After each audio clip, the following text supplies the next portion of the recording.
உலகெங்கும் உள்ள ரெட்சோ ஆன்மீகம் நேர்களுக்கு வணக்கம். நான் உங்க வித்யா கார்த்திக். ஒவ்வொரு மாதமும் எனக்குன்னு ராசி பலன் பார்த்துட்டு இருக்கோம். நீங்க இதெல்லாம் பார்ப்பீங்க, இதெல்லாம் நடக்கும் அப்படின்னு நானும் தொடர்ந்து சொல்லிட்டே இருக்கேன். நிறைய பேர் ஆமா ஆமான்னு கமெண்ட் பண்றீங்க. உங்களுடைய தொடர் ஆதரவுக்கு மிக்க நன்றி. இந்த தடவை நம்ம என்ன பார்க்க போறோம் அப்படின்னா, ஆகஸ்ட் மாத ராசி பலன்கள். ஒவ்வொரு ராசிக்காரர்களுக்கும் ஆகஸ்ட் மாதம் இருக்கக்கூடிய கிரகம் அமைப்பை வச்சு எப்படிலாம் இருக்க போகுது, கிரகங்கள் என்ன மாதிரி எல்லாம் இயக்க போகுது, இந்த மாசமா தப்பிச்சுப்பேனா மாட்டேனா, என்னதான் நடக்க போகுது இந்த ஒரு மாதம், நான் என்னதான் பார்க்க போறேன் அப்படின்ற மாதிரி மாத பலன்கள் பார்க்க போறோம்.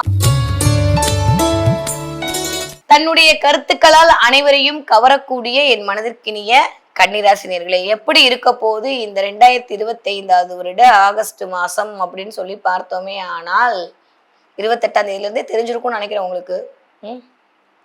மிஸ்டர் செவ்வாய் லக்னத்தில் அமர்ந்திருக்கிறார். நான் அப்படிதான் எடுத்துப்பேன்னு சொல்லிட்டேன். 1ஆம் இடத்துல அமர்ந்திருக்கிறார்.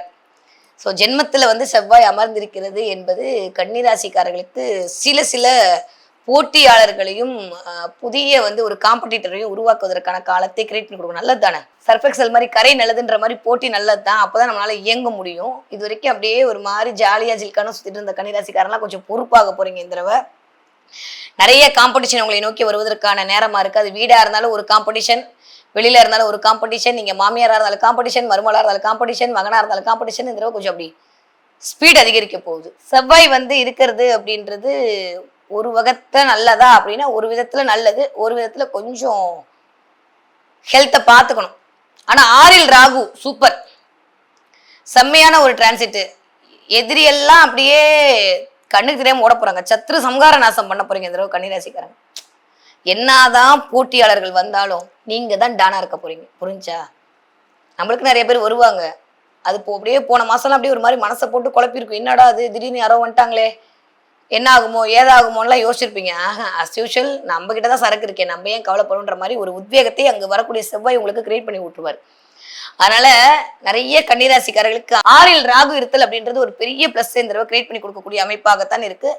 சத்ரு சம்ஹார நாசம் பண்ணுவதற்கான அமைப்பு. அதனால பெருசா கவலைப்பட்டுக்க வேணாம். 7ஆம் இடத்தில் சனி வக்ரமாயிருக்காரு. அப்பாடி ஒரு வழி ஐட்டர் அப்படின்ற மாதிரி தான் இருக்கு. ஏன்னா 7ஆம் இடத்துல சனி வக்ரமான நான் 6ல் வச்சு பார்ப்பேன். அப்ப 6ஆம் இடத்துல சனி இருக்கிறது நல்லதுன்னா நல்லது. ஏன்னா எப்பயுமே 6ல் சனி இருக்கிறது நல்லது. வேலை அப்படின்ற இடத்துல ஒரு நல்ல மாற்றத்தையும் ஏற்றத்தையும் கொண்டு வந்து கொடுக்கக்கூடிய அமைப்பாக இருக்கும். ஆனா 7ல் சனி என்ன தெரியுமா, நான் ஒரே வார்த்தை சொல்லிட்டா, புதிய பிரச்சனையே வரக்கூடாது. தினம் நான் புதுசா பிரச்சனையை ஃபேஸ் பண்றேன்டா சாமி அப்படின்ற நிலைமையெல்லாம் மாறி எனக்கு மட்டும் எங்க இருந்தா வராங்கன்னே தெரியல. ஆனா வந்துடுறாங்க. நான் உண்டு எவ்வளவு உண்டுன்னு சிவனேன்னு தான் இருக்கேன். எங்க இருந்தா எனக்குன்னு பிரச்சனைலாம் வருதோன்னு தெரியலன்னு ஒரு 2 மாசமா அப்படியே மனசுக்குள்ள புலம்பிட்டு இருந்த கன்னிராசிக்காரர்களுக்கு ஒரு அஷூரன்ஸ் கொடுக்கலாம். நவம்பர் 27ஆம் தேதிக்கு புதுசா உங்களுக்கு பிரச்சனை வராதுன்னு ஆல்ரெடி உட்காந்துருக்கு. அதனால புதுசா ஒரு பிரச்சனை வருவதற்கான வாய்ப்பே இல்லை. பழைய பிரச்சனையை சமாளிக்கக்கூடிய ஆற்றலையும் செவ்வாய் உங்களுக்கு அங்க கொடுத்து விடுவார். அதனால நம்ம பெருசா கவலைப்பட்டுக்க வேணாம். ஆஃப்டர் 28க்கு அப்புறம் வாவ் சூப்பருங்க. 2ஆம் அதிபதி 11ல் அமர போகிறார். எப்பயுமே 11ல் எந்த ஒரு கிரகம் இருந்தாலுமே அது சூப்பரான நல்ல விஷயத்தை தான் பண்ணும். அதுவும் சுக்கிரன் மாதிரி ஒரு ஆள்லாம் 11ல் அமைஞ்சா சொல்லவா வேண்டும். நிறைய கன்னிராசிக்காரர்கள் லவ் ப்ரப்போஸ் பண்ண போறீங்க. நிறைய கன்னிராசிக்காரங்க 20ஆம் தேதிக்கு அப்புறம் நல்லவைகள் எல்லாம் பார்க்க போகிறது. நிறைய கன்னிராசிக்காரர்களுக்கு இந்த தடவை காதல் கை கூட போகிறது. கன்னிராசிக்காரர்களை பொறுத்த வரைக்கும் இந்த தடவை 20ஆம் தேதிக்கு அப்புறம் காசு கண்ணில் படுவதற்கான வாய்ப்புகள்லாம் இருக்கு. போன தடவை இந்த தடவை 5000 ரூபாய் 10,000 இன்க்ரிமெண்ட் கிடைக்கலாம், இல்லை 5000 10,000 ஏற்றி கொடுக்கலாம். பணம் அப்படின்ற விஷயத்தை நோக்கி உங்களுடைய பார்வை திரும்ப போகிறது. ஸோ 20ஆம் தேதிக்கு அப்புறம் கன்னிராசிக்காரர்களுக்கு ஒரு மிகப்பெரிய ராஜயோகம் காத்திருக்கிறது. ஏன்னா 2ஆம் வீட்டு அதிபதி போய் 11ல் இருக்கிறது அப்படின்றதே சூப்பரான வலுவை கொடுக்கக்கூடிய ஒரு காலகட்டம் தான். அதனால கன்னிராசிக்காரர்களை பொறுத்த வரைக்கும் எக்ஸ்ட்ராடரியான ஒரு டைம் பீரியட். 20ஆம் தேதிக்கு அப்புறம் இனிதே ஆரம்பம். ஓகே. பட் இது வரைக்கும் 12ஆம் இடத்துல கேது இருந்தாரு. இப்ப 12ஆம் அதிபதியும் 12ஆம் இடத்தில் ஆட்சி பலம் வாங்கி கேதுவோடு சேர்ந்து இருப்பதனால் கொஞ்சம் தூக்கத்துல மட்டும் ஒரு டிஸ்டர்பன்ஸை கொடுப்பாரு. அப்பாவுடைய உடல் ஆரோக்கியத்தில் கவனம் தேவை. வீட்டுல யாருக்காவது ஹார்ட் சம்பந்தப்பட்ட பிரச்சனையோ இல்ல மூச்சு உறதுல பிரச்சனையோ கிரியேட் பண்ணி கொடுக்கும். அதுல கொஞ்சம் கவனமாக இருந்து கொள்ளுங்கள். ஓகே. வீட்டுல நல்ல காரியங்கள் நடப்பதற்கான வாய்ப்புகள்ல 100 விழுக்காடு கொடுக்கும். ஏன்னா சுக்கிரனாலே மங்களக்காரகன் தான், திருமணக்காரகன், கலத்திரக்காரகன். அவன் போய் 11ஆம் இடத்துல உட்காருதுன்றது நிறைய வீட்டுல 2ஆம் இடமே குடும்பஸ்தானம் தான். வீட்டுல நிறைய டுண்டும் சத்தம் கேட்கறது, கெட்டிமலம் சத்தம் கேட்கறதுக்கெல்லாம் வாய்ப்புகளே இல்லை. அதற்கான ஒரு முகாந்திரங்களை கொடுப்பதற்கான நல்லவைகள் எல்லாம் நடக்கக்கூடிய அமைப்பு கன்னிராசிக்காரர்களுக்கு கண்டிப்பாக இருக்கு. அதுவும் எஸ்பெஷலி சுக்கிரனாலே பெண்களை குறிக்கக்கூடிய பிளான்ட். அதனால கன்னிராசிக்காரங்க வீட்டுல இருக்கக்கூடிய பெண்களாக இருந்தாலும் சரி, கன்னிராசிக்காரங்க பெண்களாக நீங்க இருந்தாலும் சரி, இந்த தடவை கொஞ்சம் நீங்க உங்களுடைய அழகு அதிகரிக்க போகிறது, உங்களுடைய வசீகரம் அதிகரிக்க போகிறது, உங்களுடைய பேச்சு அதிகரிக்க போகிறது, செயல் அதிகரிக்க போகிறது. இது வரைக்கும் பேசாம செயல்ல மட்டும் காட்டிட்டு இருந்த கன்னிராசிக்காரங்க இனிமேல் பேச்சும் சேர்ந்து செய்ய போறீங்க. அந்த அளவுக்கு உங்களுடைய ஆளுமை தன்மை என்பது அபரிவிதமா இருக்க போது. ஸோ கன்னிராசிக்காரர்களை பொறுத்த வரைக்கும் இந்த தடவை 20 தேதிக்கு அப்புறம் தான் ஓகே. முதல் 20 தேதி கொஞ்சம் செவ்வாய் இருக்கனால கொஞ்சம் காம்படிஷன்ல கவனமா இருங்க. வண்டி வாகனங்களை வித்தே காட்டாதீங்க. ரொம்ப ரேஷ் டிரைவ் வேணாம்.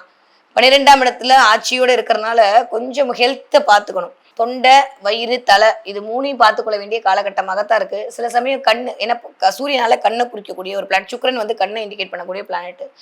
அது கடகத்துல இருக்கனால சில பேருக்கு கண்ணாடி வருவதற்கான அமைப்பெல்லாம் இருக்கு. நிறைய பேருக்கு அரசு உத்தியோகம் வருவதற்கான வாய்ப்பெல்லாம் இருக்கு. யாரெல்லாம் வந்து காம்படிட்டிவ் எக்ஸாம் எழுதி வெயிட் பண்ணிட்டு இருந்தீங்களோ அவங்க எல்லாம் வந்து சக்சஸ் ஆகிறதுக்கான வாய்ப்புகளை 100 விழுக்காடு கொண்டு வந்து கொடுக்கும். இது வரைக்கும் இல்லாத அளவுக்கு மேனேஜ்மெண்ட்ல ஒரு பெயர், புகழ், அந்தஸ்து, கௌரவம் வருவதற்கான வாய்ப்பெல்லாம் இருக்கு. ஸோ ஆகஸ்ட் 20ஆம் தேதி வரைக்கும் கொஞ்சம் அப்படியே தான் இருக்க போது. 20ஆம் தேதிக்கு அப்புறம் ஒரு ஜாக்பாட் அடிச்ச மாதிரியான யோக காலம் கன்னிராசிக்காரர்களுக்கு இனிதே ஆரம்பம். ஓகே, நீங்க படிக்கிற கன்னிராசி குழந்தைங்களா இருந்தா சூப்பரா படிக்க போறீங்க. ஏன்னா ராசிநாதன் வலு இழந்திருந்தாரு. அப்புறம் 11ஆம் தேதிக்கு அப்புறம் ஸ்ட்ராங் ஆயிடுவார். ஸோ அதனால பெருசா பிரச்சனை இல்லை. நல்ல உங்களுக்குள்ள ஒரு கான்ஃபிடென்ட் பவர் வந்து கன்னிராசிக்காரங்க 11ஆம் தேதிக்கு அப்புறம் சூப்பரா இருக்க போறீங்க. 20 வயதுலேருந்து 40 வயதுக்குள்ள இருக்கக்கூடிய கன்னிராசிக்காரர்களுக்கு நான் சொன்ன மாதிரி காதல் இனிக்க போகிறது, கவிதை மலர போகிறது, கல்யாணம் அரங்கேற போகிறது. எல்லாமே சூப்பரா இருக்குங்க. பெருசா கவலைப்பட்டுக்கிறதுக்குலாம் ஒன்றும் இல்லை, நல்லா இருக்கு. புதிய தொழில் நோக்கி உங்களுடைய பயணம் மேற்கொள்ள போகிறீங்க. 7ஆம் இடம் அப்படின்னு சொல்லக்கூடிய இடம் கொஞ்சம் வக்கரமா இருக்கனால ஒன்னா உங்க வீட்டுக்காரமா உங்க பேச்சை கேட்க மாட்டாங்க, இல்லை நீங்க வீட்டுக்காரமா பேச்சை கேட்க மாட்டீங்க. அது ஏற்கனவே இன்புல்டா இருக்குன்னா சந்தோஷம் விட்டுருங்க. இல்ல நீங்க அப்படியே காதலாகி கசிந்திருக்கக்கூடிய ஒரு ஆட்களாக இருந்தீர்களால் கொஞ்சம் இந்த மாசம் வந்து என்ன நம்ம வீட்டுக்காரமா நம்ம பேச்சை கேட்கலையே, நம்ம ஐயா நம்ம பேச்சை கேட்கலையேன்ற மாதிரி மனசுக்குள்ள ஒரு சின்னதா வரப்போது. அதனால பெருசா ஊடல் அதிகரிக்க போகிறது. பெருசா கவலைப்பட்டுக்க வேண்டாம். நீங்க ஒரு 40 வயதுலேருந்து 60 வயதுக்குள்ள இருக்கக்கூடிய கன்னிராசிக்காரர்களாக இருந்தால் மேல் சொன்ன அத்துணை பலனும் உங்களுக்கு தான் நடக்க போகிறது. விபரீத ராஜயோகம்லாம் வருவதற்கான வாய்ப்புகள்லாம் நல்லா இருக்கு. ஸோ சூப்பரா இருக்கு, கவலைப்பட வேணாம். ஸ்ட்ரென்த்தா இருக்க போறீங்க. செவ்வாய் இருக்கும்போது ஸ்பீடா ஒரு விஷயத்த பண்ணணும், அடுத்தடுத்து பண்ணணும் அப்படின்றதுக்காக நீங்க மேற்கொண்டு அதுக்கு மூலமா ஒரு அலைச்சலை சந்திக்க போறீங்க. அலைச்சல் அதிகரிக்க போகுது.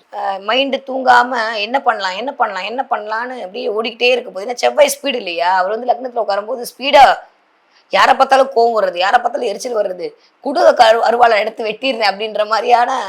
நீ ரொம்ப சாஃப்டான ஆளாச்சே, நீ சரியான கருத்து கண்ணாயனமாச்சே, நீ என்ன இப்படி காரியத்தெல்லாம் இறங்குற அப்படின்ற மாதிரி கன்னிராசிக்காரங்க மற்றவங்க கண் அப்படி விரிச்சு பார்க்கறதுக்கான அமைப்பெல்லாம் வரும். அதனால கொஞ்சம் பேச்சில் கவனம் தேவை, செயலில் நிதானம் தேவை. எது எப்படி இருந்தாலும் உங்களுடைய மதிப்பை யாராலும் முடியாது. சூரியனை பார்த்து தப்பா எடுத்துக்காதீங்க. ஏதாவது நாய் குலைச்சா சூரியனுக்கு ஏதாவது ஆச்சா இல்லை. அதனால உங்களை பார்த்து அசிங்கப்படுத்துவவர்களையும் உங்களை பார்த்து வசைப்பாடுபவர்களையும் கன்னிராசிக்காரங்க தயவு செஞ்சு இந்த தடவை கவலைப்பட்டுக்காதே. காதில் வாங்கிட்டு காதில் விட்டு போயிட்டே இருங்க. நம்மளுக்கு வேலை நிறைய இருக்கு. ஓகே, அதனால பெருசாலாம் போட்டு மனசை குழப்பிக்காதீங்க. கன்னிராசிக்காரர்களை பொறுத்த வரைக்கும் 12ஆம் இடத்துல அந்த கேது நல்லா அந்த வேலையெல்லாம் செம்மனே சூப்பரா செய்வார். அதுக்கு 6ஆம் இடத்துல இருக்கிற ராகு எதிரிலாம் வா வா வா வா அப்படின்னு இன்னும் கொஞ்சம் பெருக்குவாரு. அதன் அடிப்படையில் நான் இந்த விஷயத்த சொல்றேன். அதனால எதை பற்றியும் கவலையே படாதீங்க. நீங்க காண்ற கனவா இருக்கட்டும், இல்ல கண்ட கனவா இருக்கட்டும், எல்லாமே பலித்தமாகக்கூடிய காலகட்டமாக தான் இருக்கு. வீட்டில் ஒரு சுப நிகழ்ச்சி அமைவதற்கான வாய்ப்பு இருக்கு. இந்த பக்கம் 4ஆம் இடத்தை சுக்கிரன் பார்க்க ரெடியா இருக்காரு. 2ஆம் வீட்டதிபதி 4 பார்க்கறாரு, சூப்பர். இந்த பக்கம் குரு வேற 2ஆம் வீட்டை பார்க்கறாரு. கண்டிப்பாக கன்னிராசிக்காரர்களுக்கு குடும்பம் சார்ந்து ஒரு இடம் வாங்கலாம், வண்டி வாங்கலாம், வாகனம் வாங்கலாம், போன் வாங்கலாம், இல்லை ஏதோ ஒரு வீடு சார்ந்து வித்தை சார்ந்த ஒரு கர்ப்பம் மேலுங்குவதற்கான வாய்ப்புகள்லாம் இருக்கு. ரொம்ப ரொம்ப நல்லா இருக்கு, கவலையெல்லாம் பட வேணாம். உடைமை அப்படின்னு தான் 4ஆம் இடம். நிறைய பேர் ட்ரெஸ் வாங்குறது, சேலை வாங்குறது, ஆன்லைன் ஷாப்பிங் பண்றது, புதுசா வந்து அதுவும் சுக்கிரன் வேற வந்து உட்காருவாரா, பட்டு சாரி வாங்கலாமா, சில்க் சாரி வாங்கலாமான்ற மாதிரி அழகு சார்ந்து இயங்கக்கூடிய அமைப்பெல்லாம் இந்த 100 விழுக்காடு கன்னிராசிக்காரர்களுக்கு இனிதே உதயமாக காத்திருக்கிறது. ஓகே, த்ரோட்டை மட்டும் கவனமா பார்த்துக்கோங்க, வயிற்றை மட்டும் கவனமா பார்த்துக்கோங்க. பாதத்துல கொஞ்சம் வலி வர்றதுக்கான வாய்ப்பு இருக்கு. பாதத்தை கொஞ்சம் அப்பப்போ நீங்களாவே புஷ் பண்ணி விட்டுக்கோங்க. முடிஞ்சா இந்த முத்திரை பண்ணிக்கோங்க. இந்த முத்திரையை மட்டும் நீங்க வந்து பண்ணிட்டே இருங்க கன்னிராசிக்காரங்க. கொஞ்சம் மென்டலா ஃப்ரீ ஆயிடுவீங்க. கொஞ்சம் பிளட் சர்க்குலேஷன் நிறைய போகும்போது டென்ஷன் கொஞ்சம் கம்மியாயிடுது. செவ்வாயை கண்ட்ரோல் பண்ணக்கூடியது. இதை மட்டும் லைட்டா பண்ணிக்கோங்க.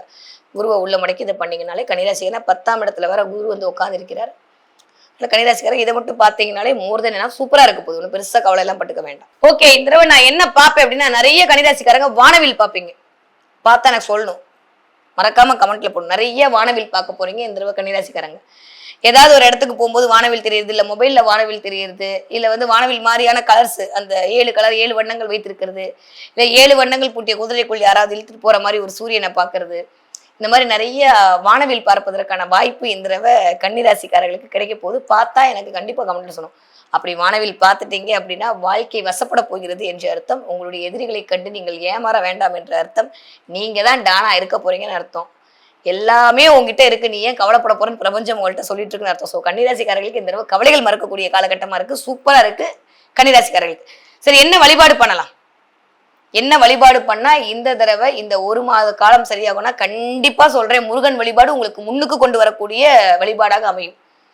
முருகன் வழிபாடும் கிருஷ்ணன் வழிபாடும் கன்னிராசிக்காரர்களுக்கு இந்த 1 மாதம் கை கொடுக்கக்கூடிய வழிபாடாக அமையும்.